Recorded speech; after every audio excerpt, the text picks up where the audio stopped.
আমি জীবনে অনেক বড় একটা স্বপ্ন দেখেছিলাম। ভেবেছিলাম নিজের পায়ে দাঁড়িয়ে আমার পুরো পরিবারের মানুষকে আমি অল্প কিছু হলেও সাহায্য করতে পারবো। আরও আমার আরেকটা দিক ভেবেছিলাম, আমার বাবা অনেক গরিব মানুষ, তাই আমার বাবাকেও আমি নিজে হাতে উপার্জন করে কিছু দিতে পারবো। কিন্তু এই দুটো স্বপ্নই আমার এখন বালিচাপা দিতে চলেছি। কাল রাতে এমন একটা কথা জানতে পেরেছি, যেটা জানার পরে আমার সত্যি মনটা অনেকটা বেশি খারাপ হয়ে গেছে আর মন থেকে অনেকটা ভেঙেও পড়েছি। কিন্তু আমি মেয়েটা অনেক ছোটবেলা থেকেই এইসব ঘটনার সাথে পরিচিত হয়ে আসছি বলে মনটা অত সহজে ভাঙতে কেউ পারিনি।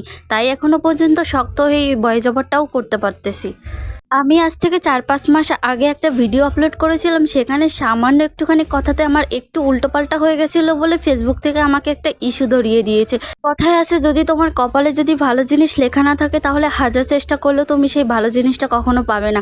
আমার ভাগ্যটাও ঠিক এমনই হয়েছে। নারীরা নাকি ছলনাময়ী হয়, এই কথাটা বলেছিলাম, এটাতেই আমাকে ফেসবুক ইস্যু ধরিয়ে দিয়েছে। আর এই কথাটা নাকি কমিউনিটি গাইডলাইন্সের বাইরে চলে গেছে, তাই কমিউনিটি গাইডলাইন্সের ভায়োলেশন ধরিয়ে দিয়েছে। আর এটা কিভাবে ঠিক করতে হয় এটাও আমি জানি না, কিন্তু আমার একটা আপু আমাকে বলে দিয়েছে এটা নাকি তোমাকে 1 বছরের জন্য পানিশমেন্ট দিয়েছে। কথাটা শোনার পরে আমি অনেকটা ভেঙে পড়েছিলাম, কারণ এটা যেহেতু অনেকটা ডিস্টেন্সের ব্যাপার, তাই ভেবেছি যে এখনও পর্যন্ত ডিসেম্বর মাস পর্যন্ত আমাকে কোনো সেট আপ দেবে না, তারপরেও আমাকে ধৈর্য ধরে এখানে কাজ করতে হবে।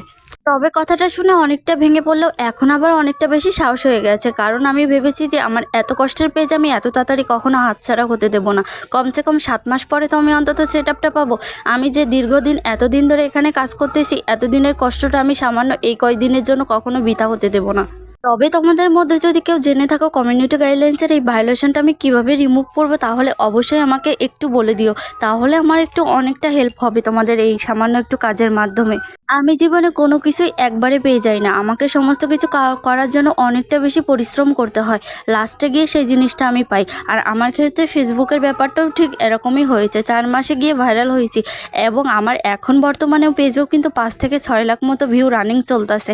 আমার ভিডিওগুলো যতগুলো আগে ভাইরাল হয়েছে সেই ভিডিওগুলোতে এখনও রানিং ভিউজ প্রচুর পরিমাণে রয়েছে। তারপরেও ফেসবুক থেকে এখন আমাকে কোনো সেট আপ দেয়নি।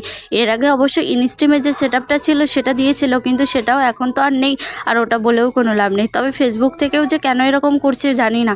আমার যদি কোনো অন্যায় থাকতো তাহলে আমি সেটা বললে আমি মেনে নিতে পারতাম, কিন্তু ফেসবুক থেকে যেহেতু সামান্য একটা বিষয়ের জন্য আমাকে এটা ধরিয়ে দিয়েছে, এই জন্য আমার ওই জিনিসটা অনেকটা বেশি খারাপ লাগতেছে। তারপরেও আমি এখনও পর্যন্ত হাল ছাড়িনি, আমি এখনও পর্যন্ত ভিডিও করে যাচ্ছি। আর তোমরা আমাকে বলো তো ভিডিও করাটা আমার ঠিক হবে কি না। আমি একবার ফেসবুক থেকে উঠতে পারলে আমার অনেকগুলো পরিবারের থেকে আমি অনেকটা সাহায্য করতে পারলে তাদেরকে অনেকটা বেশি হেল্পও হতো, কিন্তু ফেসবুক থেকে কবে কি করতে পারবো জানি না, অনেকটা বেশি হতাশা হয়ে পড়ি।